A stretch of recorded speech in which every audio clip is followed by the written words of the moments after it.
Kita beralih ke informasi selanjutnya, saudara. Penyakit mulut dan kuku yang menyerang hewan ternak di Kabupaten Aceh Besar dilaporkan terus meningkat. Hingga kini PMK telah menyerang 843 ekor ternak dari total populasi ternak di Aceh Besar sebanyak 81.276 ekor. Tidak hanya sapi, penyakit mulut dan kuku juga dilaporkan telah menyerang kerbau yang umumnya terjadi di Kecamatan Kuta Baru. Sejak pertama dilaporkan di Kecamatan Lu'nga pada 6 Mei lalu, PMK telah menyebar ke 18 dari 23 kecamatan di Aceh Besar.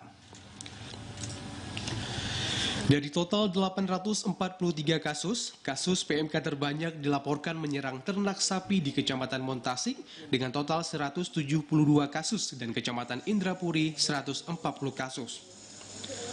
Adapun di Kecamatan Kuta Baru dan Lu'nga, akumulasi PMK telah mencapai 139 dan 131 kasus. Menurut Kepala Dinas Pertanian Aceh Besar, kecenderungan PMK yang cepat menyebar menjadi tantangan mencegah penyebaran.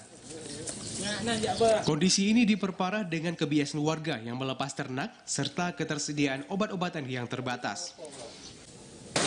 Musibah ini kan kita tidak kita prediksikan akan terjadi seperti ini. Kalau normal sebagaimana biasa, mungkin obat yang tersedia di ketika itu cukup.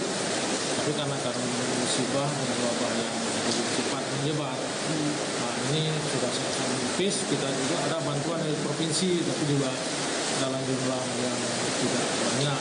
Jadi sedang kita berusaha juga untuk bantuan dari Kementerian Pertanian, pemerintah Kabupaten Aceh Besar juga, dan kita insya Allah terus tidak berusaha.